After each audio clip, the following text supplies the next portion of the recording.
주님, 이 자리에 오셔서 우리가 드리는 찬양과 영광의 시간을 받아 주옵소서. 아멘. 일어나시고 1장 부르겠습니다.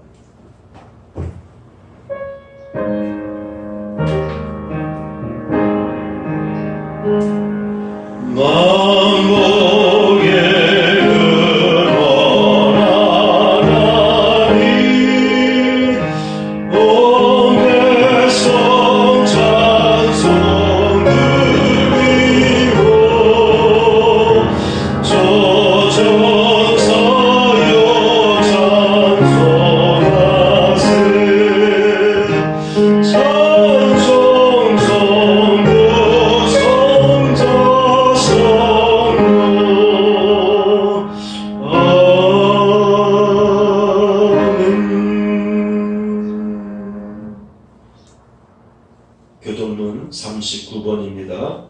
아멘. 자리에 앉습니다. 기도하겠습니다.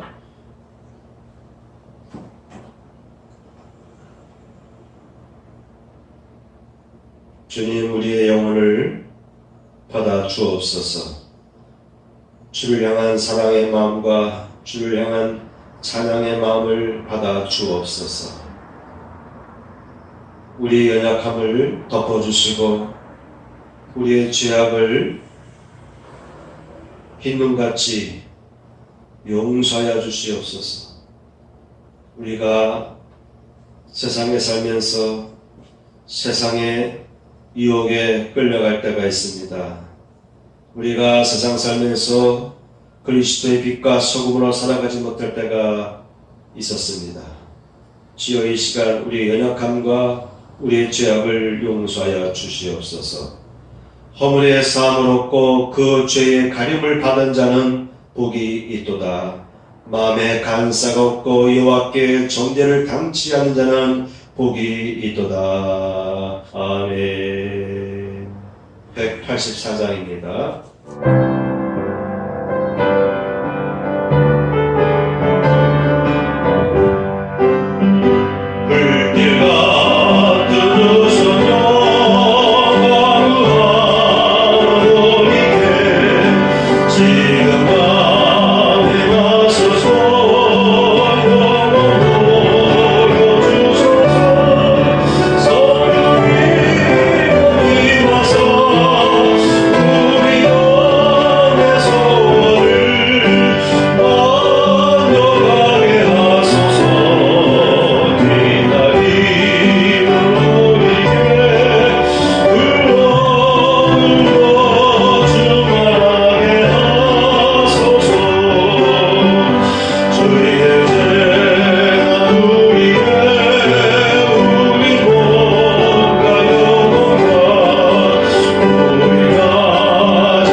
바랍니다.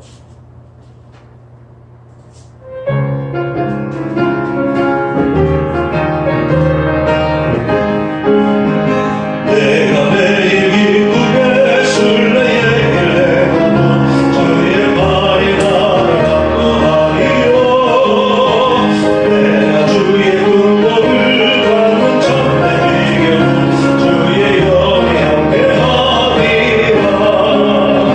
성령이 계시네 할렐루야 함께하시네. 좋은 길을 걸으며 감당 기뻐하는 것 주의 영이 함께하리라. 전대죄에 빠져서 평안함이 없을 때 예수 십자가의 복로 입이고 그 말 아래 엎드려 참된 변화 얻으며 주의 영이 함께하리라. 성령이 계시네 할렐루야 함께하시네. 좋은 길을 걸으며 감당 기뻐하는 것 주의 영이 함께하리라.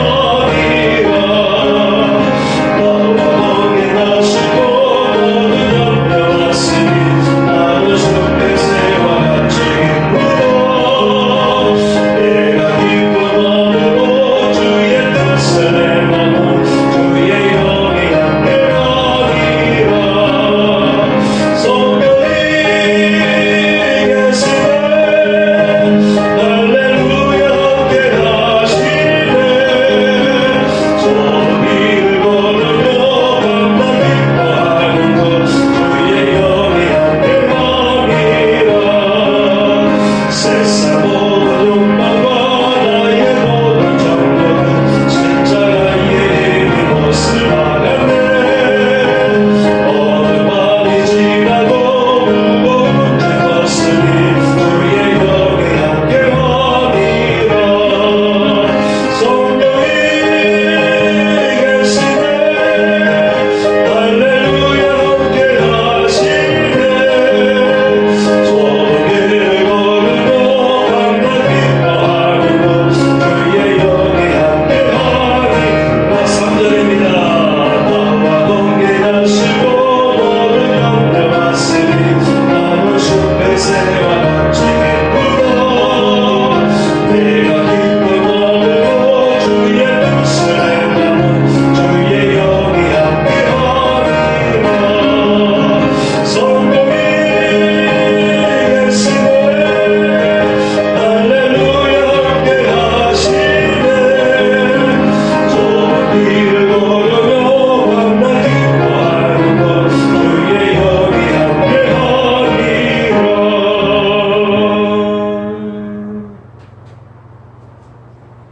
말씀 보겠습니다. 오늘 말씀은 사도행전 9장 10절에서 22절까지의 말씀입니다. 아멘. 제목을 보겠습니다. 다시 보게 하시고 성령으로 충만하게 하신다. 다시 보게 하시고 성령으로 충만하게 하신다 라는 제목으로 오늘 말씀을 전하겠습니다.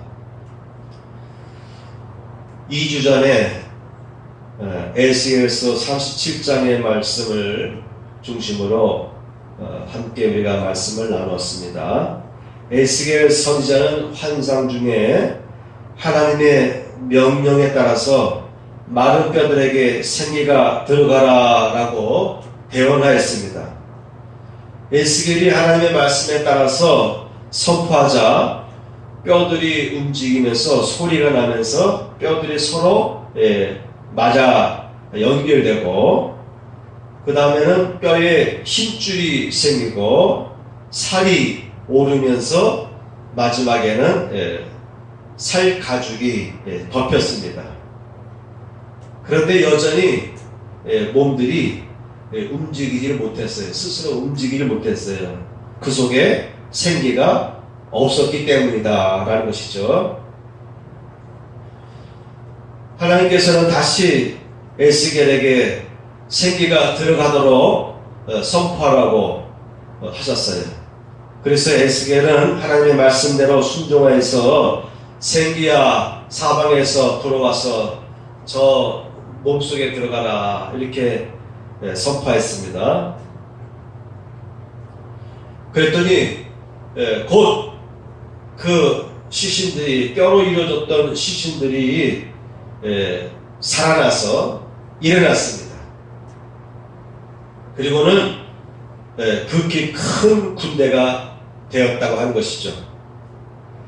이 극히 큰 군대는 하나님의 은혜로 다시 살아나게 될 이스라엘 백성들을 의미하는 것이라고 하나님은 설명해 주었습니다.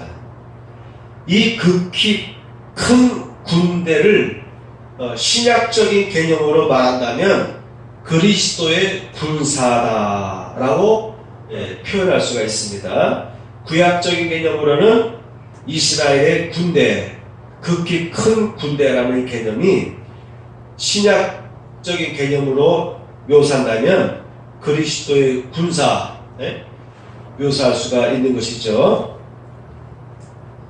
빌립보서 2장 25절 말씀에 보게 되면은 그러나 에바브로디도를 너희에게 보내는 것이 필요한 줄로 생각하노니 그는 나의 형제요 함께 수고하고 함께 군사된 자요 너희 사자로 내가 쓸 것을 돕는 자라. 이렇게 사도 바울은 빌립보 교회에 보내는 편지에서 에바브로디도를 함께 군사된 자라 이렇게 묘사했습니다. 디모데후서에서도 보면은 내가 그리스도 예수의 좋은 군사로 나와 함께 고난을 받을지니 군사로 다니는 자는 자기 생활에 얽매이는 자가 하나도 없나니 이는 군사로 모집한 자를 기쁘게 하려 함이라. 이렇게 또한 사도 바울은 강조했습니다.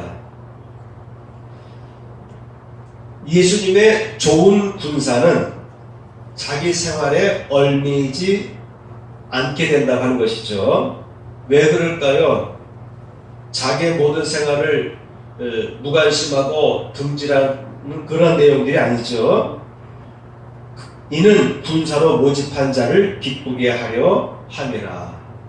그러니까 집안에 대한 그 여러 가지 본인이 감당해야 할 일들을 하지 않아도 대신 감당할 자들을 세워주시고 공급해 주신다는 것이죠. 그래서 주님의 군사된 자들이 마음껏 하나님의 일을 예수 그리스도의 복음을 전하는 데에 힘써 일할 수 있도록 여건이 형성된다. 그래서 그런 군사들이 기쁜 마음으로 주의 사역을 감당할 수 있게 된다. 그런 뜻이죠. 그래서 에스겔서에서 나와 있는 이 군대, 극히 큰 군대라는 개념은 사도 바울의 말로 표현하면은 좋은 군사 또는 강한 군사라는 말로 우리가 이해할 수 있겠습니다. 부활하신 예수님께서 마가의 다락방에 나타나셔서 제자들에게 당부하신 말씀은 숨을 쉬시면서 성령을 받으라 이렇게 말씀하셨습니다. 그리고 승천하시기 직전에 제자들에게도 성령을 받으라라고 명령하셨습니다. 너희는 몇 날이 못 되어서 아버지께서 약속하신 성령을 받을 것이니 예루살렘을 떠나지 말고 기다리라 이렇게 당부하셨죠. 그 약속대로 나갈 다락방에 모여서 있던 제자들에게 불의 혀 같은 성령이 임하였습니다. 예수님께서 말씀하시기를 오직 성령이 너희에게 임하시면 아버지께서 약속하신 그 성령이 너희 각각 각 사람에게 임하는 것을 체험하게 된다면 너희가 권능을 받을 것이다. 그래서 예루살렘과 온 유대와 사마리아와 땅끝까지 이르러서 내 증인이 될 것이다. 이렇게 예고해 주셨던 것이죠. 여러분, 예수를 믿는 성도는 성령으로 새롭게 태어나 새로운 존재로 거듭난 것이죠.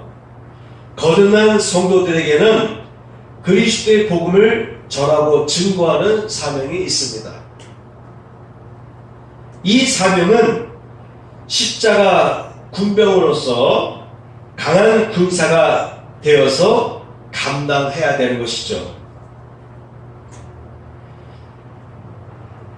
그리스도의 복음을 증거해야 될 사명이 모든 그리스도인들에게 부여되어 있는데, 이 사명을 감당하려면 지속적인 성령 충만을 유지해야 된다고 하는 것입니다.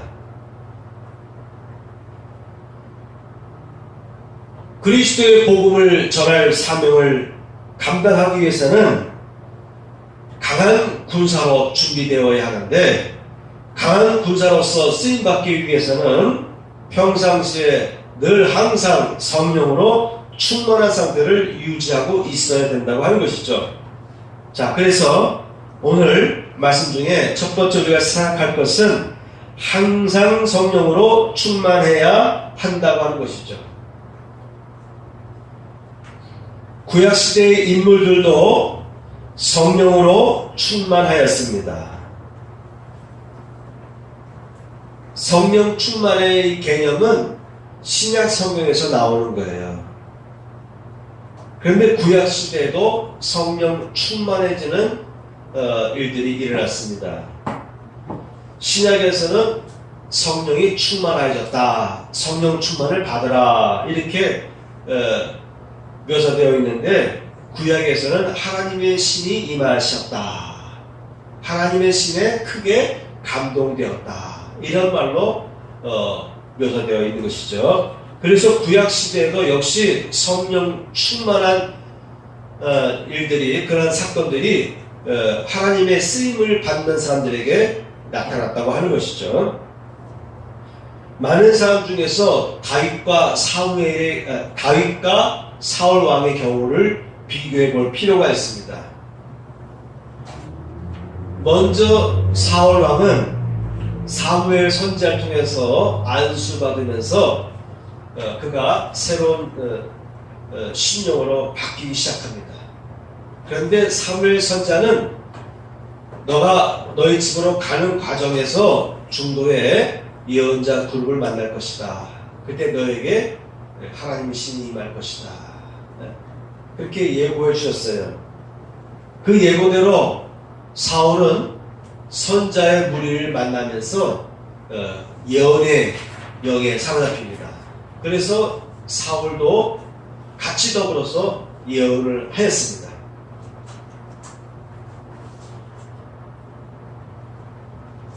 사울 왕이 하나님 앞에 순종하지 아니하는 일들을 범하였을 때 하나님은 사무엘 선지자에게 명하였습니다.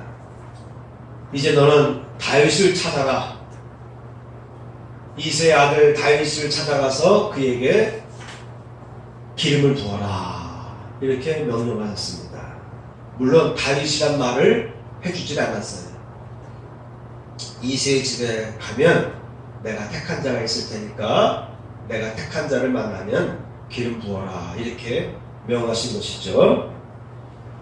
둘 다 똑같이 같은 선지자에게, 사무엘 선지자에게 이 두 사람은 똑같이 기름 부음의 안수를 받았습니다. 그리고 이 둘은 안수받을 때에 성령이 임하였습니다.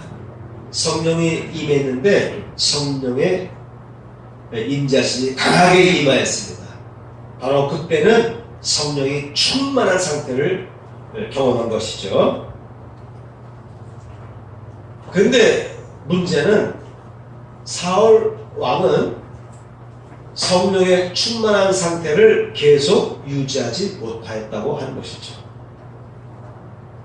반면에 다윗 왕은 성령에 충만한 상태를 죽을 때까지 유지했었습니다. 물론 사람인지라 중간중간 다윗도 죄를 범하였어요. 그런데 시편에 보면은 다윗은 매 순간마다 그 시편에 한 장 한 장을 쭉 넘기다 보면은 거의 대부분의 내용 속에 보면은 다윗은 회개 기도를 많이 했어요. 다윗이 아플 때, 다윗이 위기에 처했을 때, 다윗이 쫓길 때 보면은 다윗은 거의 자기 자신이 죄를 져서 하나님께 채찍을 맞았다. 하나님의 진노를 받아서 하나님이 진노르시니 내가 이렇게 어려움을 당했다라는 내용을 실토하면서 회개의 내용이 나옵니다. 역시 다윗 왕도 인간인지라 사람은 살다 보면 순간순간 죄를 짓게 되어 있습니다. 그래서 우리가 매주 예배 시간에 우리가 참회 기도를 갖는 이유가 그래서 그렇습니다. 살다 보면 일주일 살다 보면은 나도 모르게 자꾸 죄를 져요. 그래서 예배 시간에 참회의 시간을 갖는 것입니다. 그렇지만 그럼에도 불구하고 다윗 왕의 전 생애를 보게 되면 기름 부음이 임한 이후부터 죽을 때까지 다윗은 늘 성령 충만을 사모했고 성령 충만한 상태를 유지하고 있었다라고 우리가 볼 수가 있어요. 반면 사울 왕은 그렇지를 못했죠. 여러분, 성령 충만한 상태를 유지하지 못하게 되면 어떤 일이 벌어지는지를 여러분 좀 심각하게 생각해 볼 필요가 있습니다. 성령 충만하든지 성령 충만 안 하든지 내가 예수님을 이렇게 믿고 열심히 따라다니면 되지 뭐 예배생활 열심히 참석하면 되지 뭐 이렇게 생각하기 쉬운데요. 안 그렇습니다. 안 그렇습니다. 성령 충만한 상태를 유지하지 못하게 되면 문제가 생겨요. 이렇게 여기 그 9V 충전용 배터리가 있어요. 이 마이크에도 이미 새로 충전된 배터리가 껴있지만 혹시라도 배터리가 잘못될까봐 해서 문제 생겼을 걸 대비해서 이렇게 항상 충만하게 충전되어 있는 배터리를 또 이렇게 보관하고 있습니다. 대비해 놓고 있어요. 만약 이 배터리가 방전되면 제가 아무리 설교해도 여러분들이 들을 수가 없잖아요. 그죠? 자동차에 있는 그 스마트 키, 그 속에 불과 조그마한 배터리가 들어있는데 그 1,000원짜리 배터리가 방전되면 제 아무리 비싼 차를 할자도 문도 안 열리고 시동도 안 걸리고 아무것도 할 수가 없어요. 시동이 안 걸리면 에어컨 작동도 안 되겠죠. 그죠? 아무런 작동이 안 돼요. 영적인 상황에서도요, 성령 충만한 상태로 있다가 방전되잖아요. 그러면 사단이 침투합니다. 악한 영이 공격을 해요. 왜냐하면 여러분 모두는 하나님의 군대잖아요. 예수의 좋은 군사로 여러분들은 세워진 분들이거든요.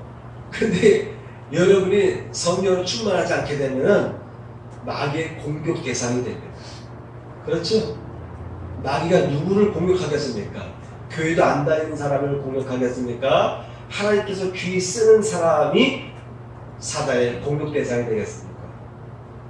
당연히 하나님의 귀한 군사로 쓰임받을 성도들이 표적이에요. 바리새인들과 대제사장 이 서기관들이 누구를 공격했습니까? 예수님을 공격한 거예요.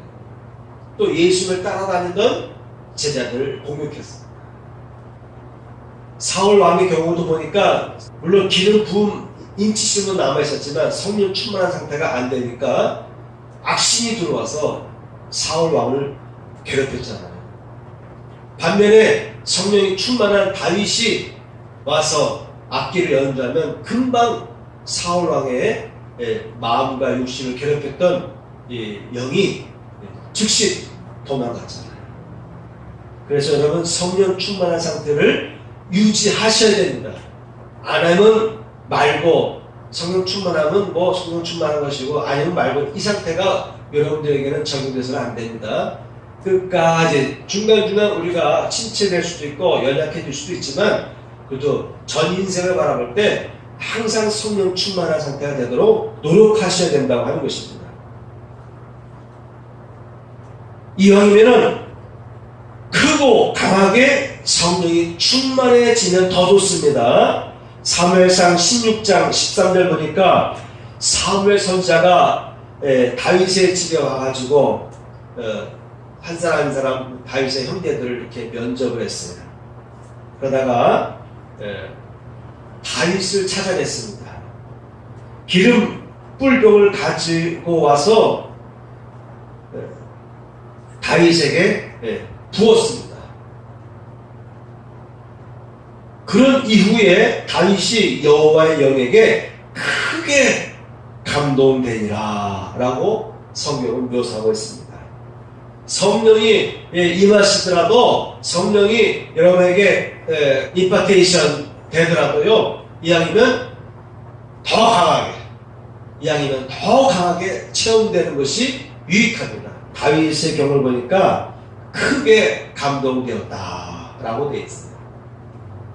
그저 성령이 임하니까 새 마음을 얻은 상태로 머무는 것이 아니라 새 영혼을 거듭나는 것으로 머무는 것이 아니라 이 경험이 너무 강해서 크게 감동이 되었다 라는 이 묘사처럼 여러분들도 성령이 충만한 상태가 때에 따라서는 강하게 고발 수 없을 정도로 강하게 체험되시기를 축원합니다. 사도행전 13장 52절 말씀 보면 제자들은 기쁨과 성령이 충만하니라. 성령이 충만한 사람은요 항상 기쁨이 있습니다. 역으로 성령이 충만하지 아니한 사람에게는요 기쁨이 없습니다. 그래서 성령이 충만한 사람은 항상 얼굴이 밝아요. 항상 기쁨이 있습니다. 싱글벙글 합니다. 얼굴 보면 얼굴이 환하게 비치길 바랍니다. 근데 성령이 충만하지 아니한 사람 보게 되면 얼굴빛이 어두워요. 그리고 얼굴이 좀 굳어 있어요. 여차하면 화가 납니다. 여차하면 신경질을 냅니다. 눈빛을 보면 눈빛이 아주 맑고 연하게 청하게 초롱초롱 띄어지는 사람이 있고요. 눈빛이 너무 이렇게 경직된 사람이 있어요. 성령 충만할 때와 충만하지 아니할 때가 이렇게 달라집니다. 그래서 제자들도 기쁨이 충만할 때 성령도 함께 충만하였다. 여러분 성령이 충만하려면은 2번 단계에서는 성령으로 충만하려면이라고 되어 있는데 항상 기쁜 상태를 유지하는 것이 좋습니다. 긴장하지 마시고요. 성령 충만하지 않게 되는 원인이 자꾸 마음속에 불안이 일어나는 거예요. 불안이 일어나고 자꾸 질투심이 생기고 염려가 생기고 그러면 성령이 충만하지 않아요. 본문 사도행전 9장 17절에서 18절까지 말씀을 보게 되면은 자 보시기 바랍니다. 9장 17절 18절 아나니아가 떠나 그 집에 들어가서 그에게 안수하여 이르되 형제 사울아 주 곧 내가 오는 길에서 나타나셨던 예수께서 나를 보내어 너로 다시 보게 하시고 성령으로 충만하게 하신다 하니 이렇게 안수할 때 아나니아가 사울에게 말하였습니다. 예수님께서 이 아나니아를 사울에게 보내서 안수기도 하게 하셨던 것이죠. 그런데 이 아나니아는 예수님의 이 명령을 어떻게 해석했냐면 내가 가서 예수님 명령대로 안수하면 사울이 성령 충만해질 것이다 라는 감동을 받았어요. 그래서 예수님께서 너에게 안수하여 성령 충만하게 하시길 원하신다. 이렇게 말했던 것이죠. 자, 성령 충만하려면 첫째, 주님께 가까이 가려고 노력하셔야 됩니다. 성전에 가까이 가려고 노력하셔야 됩니다. 척도가 있어요. 척도. 주님께 가까이 가려고 노력하는 사람, 교회에 자꾸 오려고 하는 마음이 있는 사람, 교회에 못 가면 마음이 답답하고 뭔가 불안하고 갔어야 되는데 라고 하면서 이렇게 안타까운 마음이 막 생길 때가 있을 거예요. 그럴 때는 성령 충만한 상태입니다. 반대로 교회 안 와도 마음에 아무런 부담도 없고 양심의 가책도 없고 뭐 이런 상태가 있을 수가 있어요. 그래서 여러분 가까이 주님께 가까이 다가갈수록 교회에 자꾸 오려고 노력할수록 교회 온다는 의미는 뭡니까? 예배드리고 기도하는 거 아니겠어요? 그죠? 네, 말씀을 배우고. 자, 두 번째는 철저히 회개하여서 영을 맑고 깨끗이 유지하는 것이 중요합니다. 예수께서도 말씀하셨잖아요. 팔복에서 신령의 청결한 자가 하나님을 볼 것이다. 철저히 회개하는 것이 중요합니다.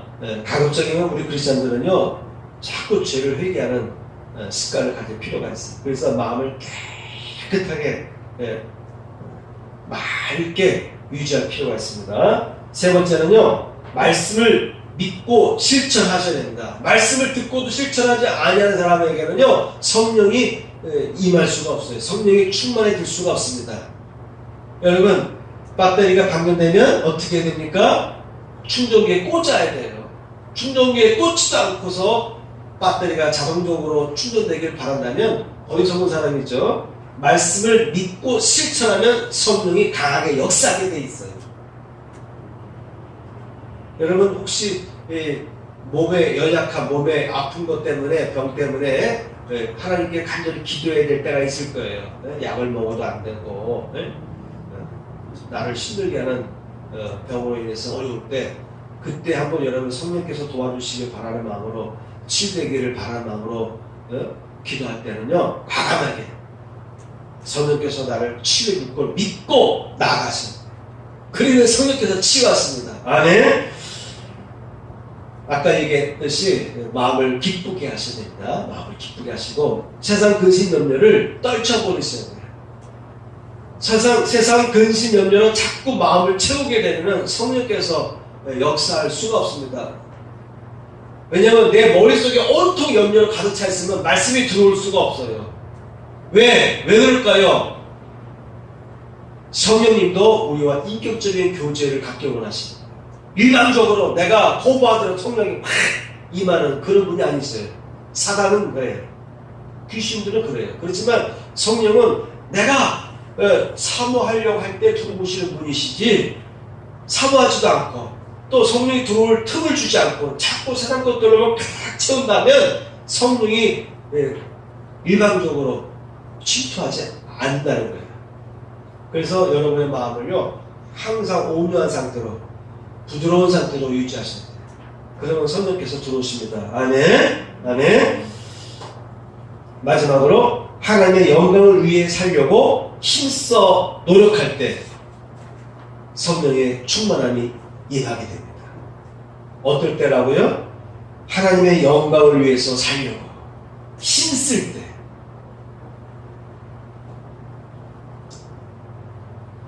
사도 바울이 말했잖아요.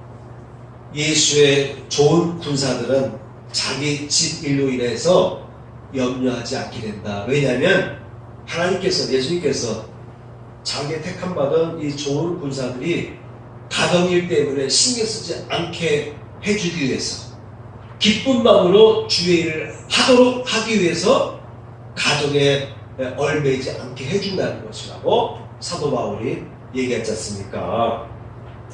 그래서 여러분 하나님의 영광을 위해서 살려도록 하면요 가정 일들을 하나님께서 책임져 주신다 이 뜻입니다.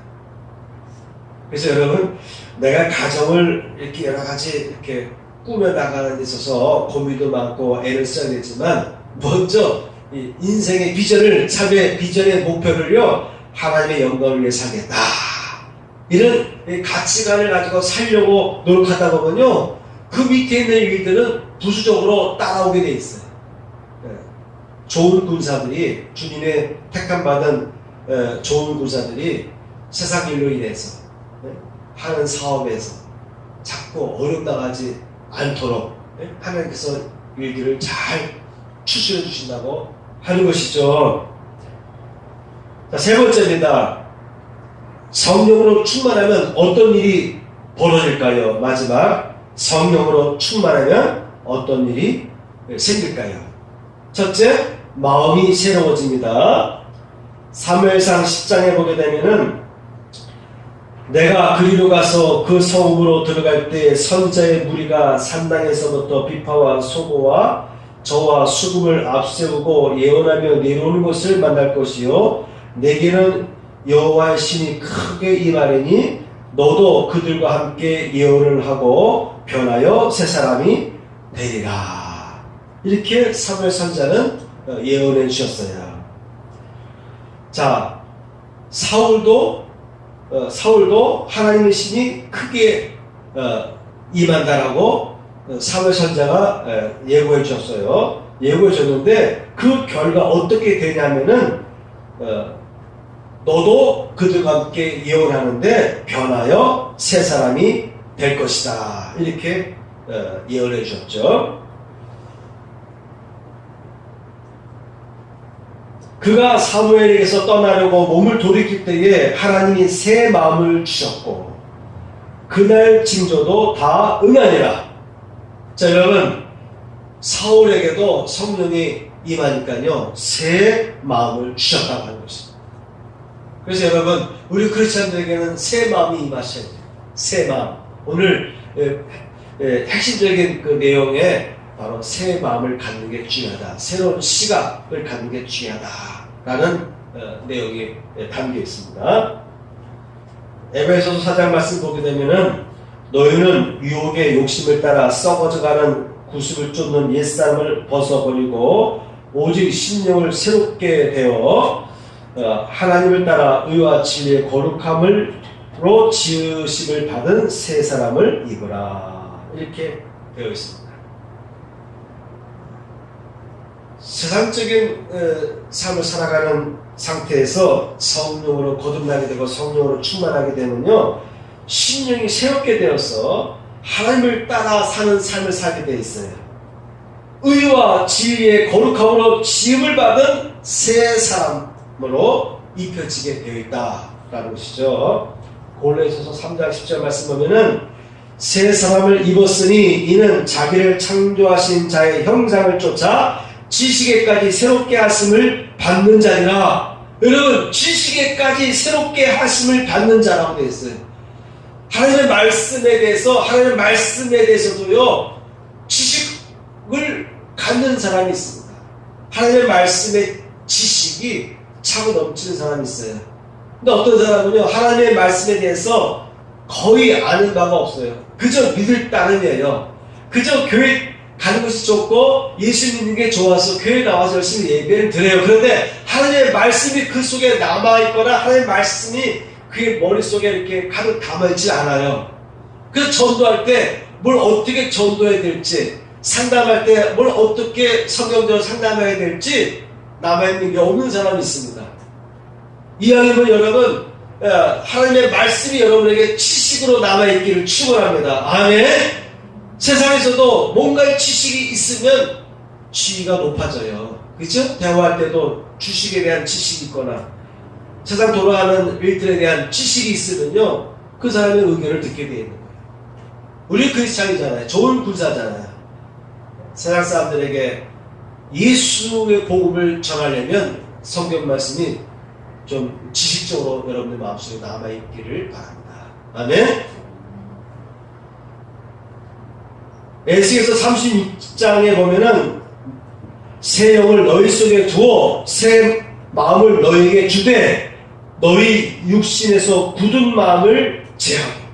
그러니까 성령이 임하면 굳은 마음이 제하여진다는 거예요. 서두에 얘기했죠? 마음이 굳어질 때는요, 악한 영이 침통이 쉽습니다. 구조로 따른 말은 성령이 방전된 상태를 의미합니다. 오히려 성령이 임하시면 굳어진 마음을 제한다. 그러니까 마음을 부드럽게 하시는 거예요. 제대로 신앙생활 하시는 분들은 마음이 부드러워요. 예? 근데 은혜롭지 않은 상태에 있는 사람은 마음이 강팍해집니다. 그래서 잘못 얘기했다가는 오히려 대래 화를 나가기 쉬워요. 그런 분들은 마음이 좀 굳어있는 상태, 강팍해진 상태죠. 부드러운 마음을 줄 것이며 또 내 신을 너희 속에 두어 너희로 내 율례를 행하게 하리니 너희가 내 규례를 지켜 행할지라. 성령이 충만하게 되면요 하나님의 뜻을 행하는 것이 쉬워져요. 그게 즐거워져요. 아시겠죠? 그래서 성령 충만이 필요합니다. 우리 크리스찬들은 성령의 충만이 계속 보충되지 않냐면 제대로 된 신앙생활을 하기 힘들어요. 세상에 나가서도 나 자신을 지탱할 수가 없어요. 세상에 나가서도 싸워 이길 수가 없어요. 이 세상이 얼마나 힘들어요. 얼마나 낙심된 일들이 많습니까? 그래서 성령 충만이 계속 유지되어야 됩니다. 자, 두 번째, 성령 충만하시면요 지도자와 리더로 세워주십니다. 성령 충만할수록 사울도 성령이 강하게 임하니까 이스라엘의 초대 왕이 되는 거예요. 다윗에게도 성령이 크게 감동되고 나니까 그가 앞으로 이스라엘 왕으로 지도자로 쓰임받게 되는 것입니다. 지금 당장 왕이 안 됐지만은 다윗이 도망 다니는 과정에도요 리더십이 형성돼요. 그 완악한 사람들, 용병들이 달라붙는데 그들이 얼마나 힘들어요. 그들을 컨트롤하려면 얼마나 힘들어요. 그런데도 성령 충만하니까 다윗에게 지도력, 리더십이 생기는 거예요. 그 각박한 사람들이 다윗을 따라다닙니다. 사울 왕에게 현상금이 붙어가지고 누구든지 밀고 하면 보상을 해주겠다. 그런 현상금이 붙은 상황에서도 다윗을 따르는 사람들이 몰려왔다니까요. 여러분 성령 충만하시게 되면요 지도자와 리더로 세워줍니다. 아멘. 세상에서도요 지도자와 리더로서 쓰임받게 됩니다. 아멘. 세 번째, 주의 뜻 행하기를 즐기며 산다 라는 것이죠. 시편 40편 8절 보면 나의 하나님이여 내가 주의 뜻 행하기를 즐기오니 주의 법이 나의 신중에 있나이다. 이렇게 다윗은 고백하였어요. 나의 하나님이여 내가 주의 뜻 행하기를 즐기오니. 그러니까 성령 충만한 사람은 이와 같이 주님의 뜻을 행하는 것이 기쁘다니까요. 즐거워요. 지금 다윗은 쫓기고 있고 또 주변에는 그를 암살하는 사람들이 틈만 나기를 기다리고 있어요. 다윗 왕이 아프면 빨리 죽어라. 그 병이 도져서 빨리 죽어라 하고 기대하고 있는 사람들이 주변에 있어요. 그런 가운데서도 다윗은 자기가 일이 잘 되나 아니면 자기가 어려울 때나 자기가 병들었을 때나 항상 주님의 일을 행하는 데에는요 기쁜 마음으로 즐기면서 했다는 거예요. 여러분 오늘 교회 나오실 때도 즐기면서 나오셨습니까? 여러분 교회 나오는 것을 즐기시길 축원합니다. 아멘. 교회 나오면 내 영이 살고 내 영이 살면 여러분에게 새 마음이 임하고 여러분에게 지도력을 주시기 때문에 여러분에게 능력이 임하기 때문에 여러분의 집안일을 하나님이 책임져 주시기 때문에 여러분 교회 나오는 것이 즐거워야 돼요. 즐기면서 신앙생활 하실 필요가 있습니다. 아멘. 여러분 기름 부음 받은 사람들, 여러분 거듭나는 사람들은요 그 심중에 하나님의 법이 새겨져 있어요. 근데 이 새겨진 법도요 바람이 불다 보면은 암석에 이렇게 옛날 우리 선조들이 암석에다가 한자 이렇게 써놨잖아요. 근데 바람이 불다 보면은 풍화작용으로 인해서 글씨가 뚜렷하지 않잖아요. 그렇죠? 강개토한 그 기념비에 보면은 많이 이렇게 바람이 해서 풍화됐잖아요. 성령의 법도 마찬가지예요. 여러분 속에 성령 충만할 때는 이게 각인되어 있어요. 그런데 자꾸 게을러지고요, 죄를 짓고 마음을 깨끗하게 안 하고 세상 염려를 가득 채우게 되면요, 여기에 안개가 껴요. 안개가 내 속에 안개가 껴서 내 속에 있는 이 하나님의 법이 강하게 내 의식을 뚫고 나오지 못하게 됩니다. 하나님의 법이 뚫고 나오지 못하는 것이 아니라 내가 스스로 내 안에 있는 법을 보지 못하는 거예요. 내 마음 속에 있는 안개이기 때문에 나의 영이 내 마음 속에, 내 영 속에 새겨져 있는 법을 제대로 인식하지 못하는 거예요. 내가. 네 번째, 그리스도를 능력 있게 증거하게 됩니다. 네? 그리스도를 능력 있게 증거하는 삶을 살게 돼요. 어떤 사람에게요? 성령 충만하게 된 사람들에게.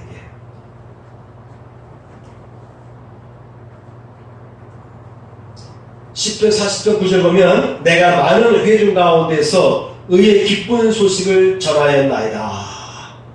하나님의 소식을 의의 기쁜 소식이라고 이렇게 묘사하는 거예요. 하나님은 항상 의로운 자의 편에 서 계셔요. 여러분, 하나님은요 악한 자를 원치 않습니다. 악한 자를 심판하십니다. 하나님의 백성들이 전 세계 모든 나라들이 아직 하나님에 대해서 모르는 나라가 할지라도 그 나라의 의로움과 공의가 실천되길 원하시는 분이 하나님이세요. 그래서 하나님은요 공의 하나님이시다라고 구약의 선지자들은 선포하시는 거예요. 그래서 하나님에 대한 소식을 전한다는 의미는 뭐냐면 의로움에 대한 소식을 전한다는 것을 의미합니다. 내가 많은 회중 가운데서 의의 기쁜 소식을 전하였나이다. 여호와여, 내가 내 입술을 닫지 아니할 줄을 주께서 아시나이다. 여러분, 하나님의 일을 열심히 전하시길 축원합니다. 아멘. 요새 잘못된 크리스찬들, 그런 지도자들로 인해서 세상 사람들에게 우리 크리스찬들이 눈을 제대로 뜰 수가 없을 정도로, 고개를 제대로 들 수 없을 그런 일들이 자꾸 펼쳐지고 있는데, 그럼에도 불구하고 여러분, 거기에 들지 마시고 주님의 일을 선포하는데 여러분 즐겁게 전하시길 축원합니다. 아멘. 설교에서 잠깐 내가 곁길 가서 금천동에 지난 엊그저께 보니까 지난주 중에 금천동에 있는 교회에서도 확진자가 나왔어요. 그런데 제가 금요일인가 토요일 날인가 아침에 이렇게 보니까 18명까지 나왔어요. 네, 어느 교회라고 말 안 하겠지만 금천동에 있는 교회예요.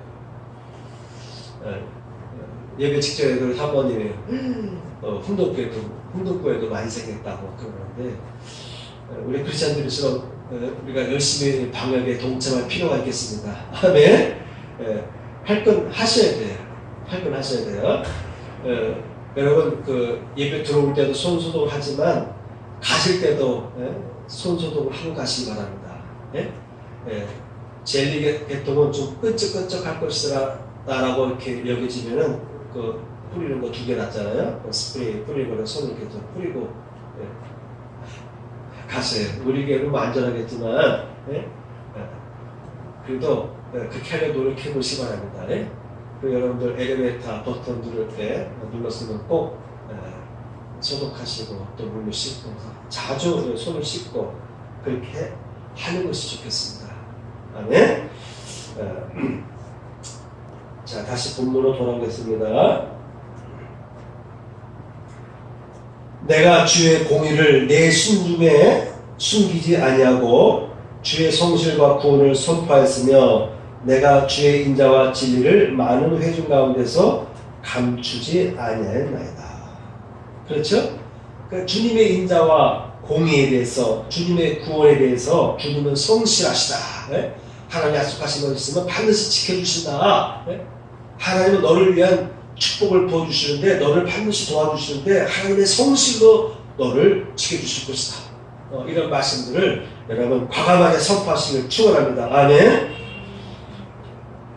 그들이 다 성령의 충만함을 받고 성령이 말하게 했음을 따라 다른 언어로 말하기를 시작하니라. 복음을 전하는데 방언으로 복음을 전할 수 있는 능력을 주셨어요. 그래서 그때 많은 지역에서 왔던 사람들이 놀랬던 것이죠. 어떻게 우리 각자의 지역 방언으로 저들이 말하느냐. 깜짝 놀랐어요. 그래서 저들의 이 제자들의 말에 대해서 신빙성을 그들이 갖기 시작한 거예요. 이에 베드로가 성령이 충만하여 이르되 백성의 관리들과 장로들아, 성령이 임하기 전까지는 두려움 속에 있었던 제자들, 특히 베드로가 성령이 임한 다음부터는요, 그가 담력을 얻어서 백성의 관리들과 장로들아 이렇게 과감하게 말할 수가 있었습니다. 빌기를 다음에 모인 곳이 진동하더니 우리가 다 성령이 충만하여 담대히 하나님의 말씀을 전하니라. 여러분 복음 전할 때도요 담대히 전할 필요가 있겠습니다. 아멘, 아멘. 네. 스데반이 은혜와 권능이 충만하여 큰 기사와 표적을 민간에 행하였다라고 되어 있어요. 성령이 충만하니까, 은혜와 권능이 충만하니까요 큰 기사와 표적이 그를 통해서 나타났습니다. 스데반이 성령이 충만하여 하늘을 우러러 주목하여 하나님의 영광과 및 예수께서 하나님의 우편에 서신 것을, 여러분 성령이 충만하게 되면요 하늘의 영광을 볼 수 있는 그런 신비의 영혼이 열리게 됩니다. 본문에 와서 15절, 주께서 이르시되 가라, 이 사람은 내 이름을 이방인과 임금들과 이스라엘 자손들에게 전하기 위하여 택한 나의 그릇이다. 성령 충만하게 임하는 사람들은요 어떤 사람이라고요? 내 이름을 위해서 세상 사람들 앞에, 세상 임금들 앞에, 이스라엘 자손들 앞에 증거하기 위해서 내가 택한 나의 것이다. 여러분들도 다 이런 사명이 있습니다. 아멘. 자, 오늘 주제 핵심 설교 내용입니다. 아다냐가 떠나 그 집에 들어가서 그에게 안수하여 이르되 형제 사오라, 주 곧 내가 오는 길에서 나타나셨던 예수께서 나를 보내어 너로 다시 보게 하시고 성령으로 충만하게 하신다. 너로 다시 보게 하시고, 지금 사울이 눈을 잃었어요. 시력을 잃었어요. 다메섹 도상에서 예수를 만났는데 빛을 쪼였어요. 예수께서 나타났을 때 강한 빛으로 사울에게 비춰주셨는데 그 빛의 영향으로 인해서 사울의 눈이 실명되었습니다. 그때 이 아나니아가 선포합니다. 너로 다시 보게 하신다. 너로 다시 보게 하시고 성령으로 충만하게 하신다. 이렇게 선포했던 것입니다. 여러분, 우리 크리스찬들일수록 성령 충만할수록 다시 보는 일들이 나타나야 돼요. 물론 이 본문은 육체적인 그 실명된 상태에서 치유되는 것을 얘기하고 있습니다. 성령이 충만하면 육신의 질병도 치유됩니다. 아멘. 근데 여기서 한 단계 더 우리가 유추해 본다면, 여러분의 그 시각, 잘못된 시각도 바뀌어야 된다. 이것이죠. 눈에 덮여있던 비닐 같은 것이 떨어졌다라고 되어 있어요. 우리가 신앙생활 하면서도 크리스찬들에게도요 영적인 비닐이 덮인 사람이 있어요. 그래서 제대로 보이지 않는 사람이 있습니다. 제대로 듣지 못하고, 제대로 들리지 못하고, 제대로 보지 못하는 사람이 있습니다. 그래서 세상을 쫓아가게 되는 거예요. 하나님의 뜻이 보여야 되는데, 하나님의 영광이 보여야 되는데, 주님께서 원하신 것이 보여져야 되고, 그래서 판단하실 수 있는 능력이 여러분들에게 생겨야 되는데, 그 판단력이 안 생기는 거예요. 헛것을 보는 거예요. 잘못된 것을 보는 것입니다. 나는 눈 뜨고 본다고 하는데, 그래서 내 나름대로 열심히 내가 분석하고 판단한다고 생각하는데 이것이 잘못 보고 있다는 것이죠. 여러분, 성령 충만하게 되면요 여러분 다시 보게 하십니다. 다시 보니까 문제가 있는 것이 보였어요. 성령이 임하기 전에는 안 보였던 것이 성령이 임하고 나니까 이런 문제가 있었구나. 이걸 깨닫게 되는 것이죠. 여러분, 성령 충만하게 되면요 다시 보는 능력이 생깁니다. 아멘. 여러분, 잘못 보였기 때문에, 보이지 않기 때문에 실수하게 되고 오륜을 당하는 경우가 생길 때가 있어요. 우리 크리스찬들은요 성령 충만한 상태를 자꾸 유지할 필요가 있습니다. 그러면 지금까지 내가 속았던 것, 지금까지 내가 잘못 봤던 것이요 한순간에 갑자기 새롭게 깨달음이 오고 새롭게 보여지기 시작합니다. 문제가 보여지기 시작하고 축복의 길이 보여지기 시작하고 저주의 길이 보여지기 시작해요.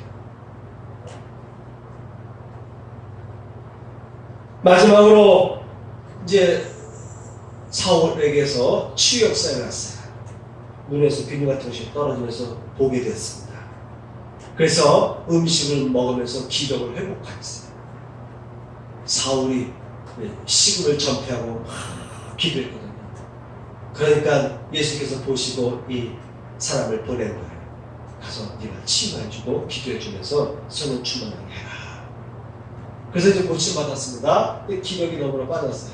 그래서 음식을 먹으면서 기력을 회복한 후에 사울이 해야 한 것이 뭐냐면 마지막 즉시로 각 회당에서 예수가 하나님의 아들이심을 전파하니.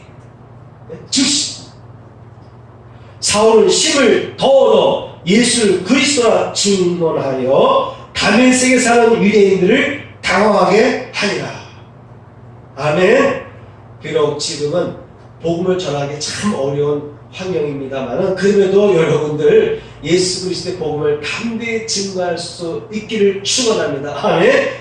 복음이 뭡니까? 예수는 하나님의 아들이시다. 예수님이 나를 위해서 십자가에서 죽으셨고 그로 인해서 나의 죄가 사함받았다. 앞으로 지을 죄까지 사함받았다. 그리고 앞으로 예수께서 다시 오실 것이고 우리는 부활 승천할 것이다.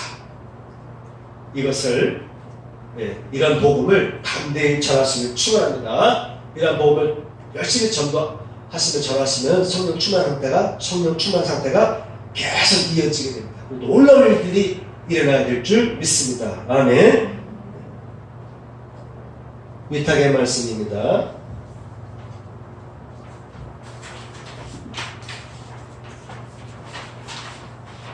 주님은 나의 죄를 속하기 위하여 십자가에서 대신 죽으셨습니다. 주여 내 죄가 사하여졌습니다. 주님은 채찍에 맞으셨습니다. 제가 치료를 받았습니다. 아멘. 실로암 이 찬양 부르고 마치겠습니다.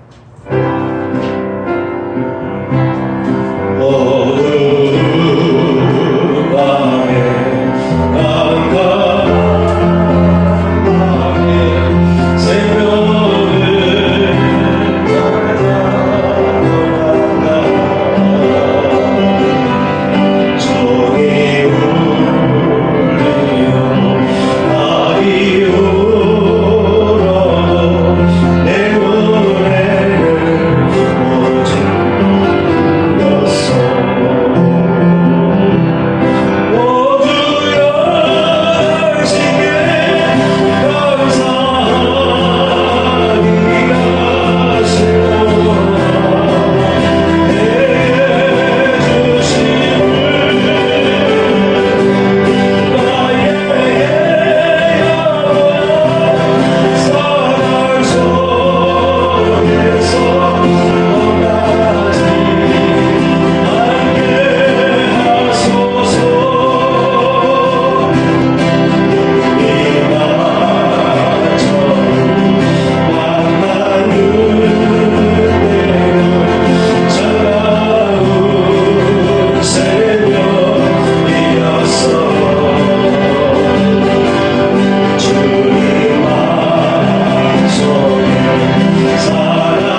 가슴에 손을 얹고 부모께 올리겠습니다. 주님 이 시간 주 앞에 나와서 아름다운 예물을 드리는 손길들을 기억해 주시고 드려지는 예물을 축복하시되 11조의 복을 더해 주시고 드려진 손길마다 심령이 새로워지면 성령 충만해지는 역사 일어나게 하여 주옵소서.